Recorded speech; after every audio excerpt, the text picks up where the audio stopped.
اور جب بھی دال کھائیں تو 3-4 دالوں کو کٹھا ملا کے کھائیے, تو وہ دال کی جو پاور ہے وہ تقریباً درجنوں گنا بڑھ جاتی ہے.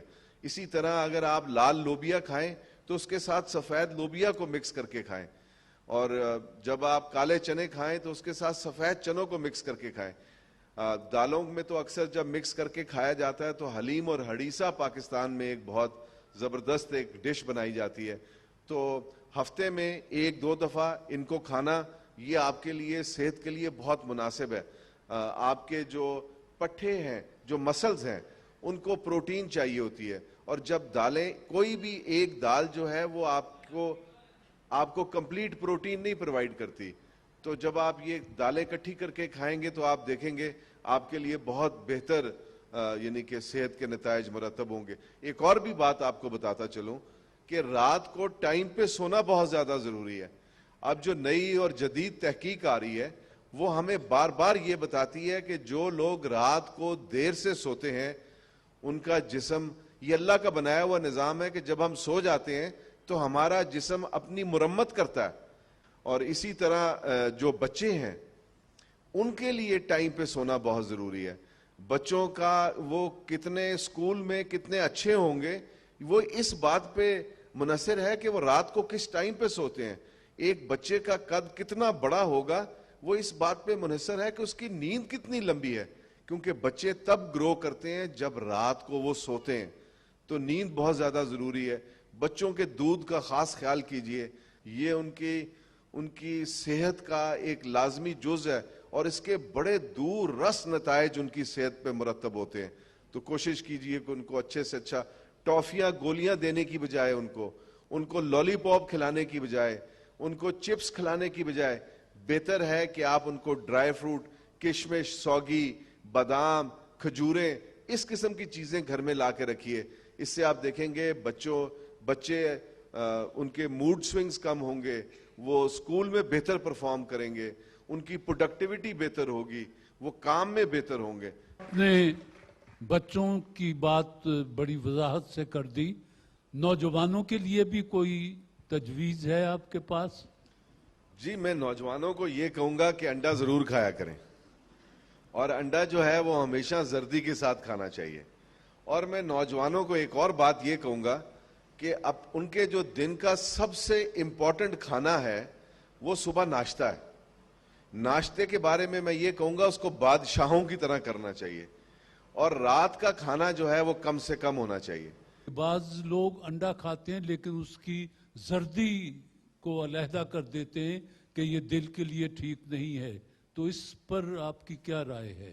اس پہ جی, یہ تقریباً 1944 کے اندر یہ انڈے کے بارے میں کہا گیا تھا کہ اس کی زردی اچھی نہیں ہے. اس کے بعد سے جو ریسرچ ہوئی اس میں یہ پتا چلا کہ پہلے ہمیں یہ نہیں پتا تھا 1940s میں کہ انڈے کے اندر جو کولیسٹرول ہے وہ کس قسم کا کولیسٹرول ہے. 80 کی دہائی میں جب ایسے ہمارے پاس انسٹرومنٹس آ گئے جس سے ہم پتہ کر سکتے تھے کہ انڈے کے اندر برے والا کولیسٹرول ہے یا اچھے والا کولیسٹرول ہے, جب یہ تحقیق ہوئی تو پتہ چلا کہ انڈے کے اندر گڈ کولیسٹرول ہے, HDL کولیسٹرول, وہ والا کولیسٹرول جو کہ ہماری آرٹریز اور وینز کو صاف ستھرا رکھتا ہے اور ہمارے دماغ کو یعنی کہ ہمیں حاضر جواب بناتا ہے. ہمارے دماغ کا وہ فیول ہے, ہمارے ہر سیل کا وہ فیول ہے. تو 1980 کی دہائی کے بعد سے لوگوں نے, ڈاکٹروں نے اور سائنسدانوں نے یہ بتانا شروع کر دیا کہ انڈا, ایک پورا انڈا ایک بہت مفید چیز ہے اور اس کو ضرور ہمیں کنزیوم کرنا چاہیے. ہر انسان یہ چاہتا ہے کہ ہماری طرف, یہ مشرق کی طرف والے, کہ اس کا رنگ گورا ہو جائے. تو رنگت گوری کرنے کے لیے بے شمار کروڑہا روپیہ لوگ ٹیلی ویژن اور اخبارات میں اشتہارات پر صرف کرتے ہیں.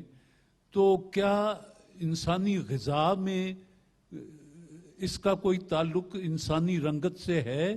اگر آپ کی خوراک میں ایسی چیزیں نہیں ہیں جن کا ہم نے پہلے ذکر کیا, اور میں نے یہ بھی بتایا کہ چھائیاں اور جو وہ ہلکے ہیں, وہ اگر آپ چینی اور میدا اور سرکہ اور اس قسم کی چیزیں استعمال کریں گے جو کہ آپ کے جسم کا لازمی جز نہیں ہے, تو آپ کی سکن انویریبلی خراب ہوگی.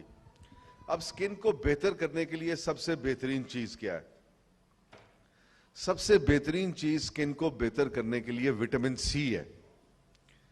ایک اور چیز بھی ہے جس کے بہت زیادہ لوگ آج کل انجیکشنز لگواتے ہیں اپنی سکن کو سفید کرنے کے لیے، مگر وہ زیادہ دن 2-3 دن سے زیادہ اس کا اثر رہتا نہیں ہے. اس کو گلوٹاتھیون کہتے ہیں. اگر آپ اپنی سکن کو صاف رکھنا چاہیں تو آج کل تو کینوؤں کا اور فروٹر اور موسمیوں کا سیزن ہے، خوب جوس نکال کے پیجئے. وہ آپ کے جسم، وہ اینٹی آکسیڈنٹ کے طور پہ کام کرتا ہے. آپ کے جسم میں جتنے فری ریڈیکلز ہیں جو سکن کو ڈارک کرتے ہیں ان کو باہر لے کے نکل جاتا ہے.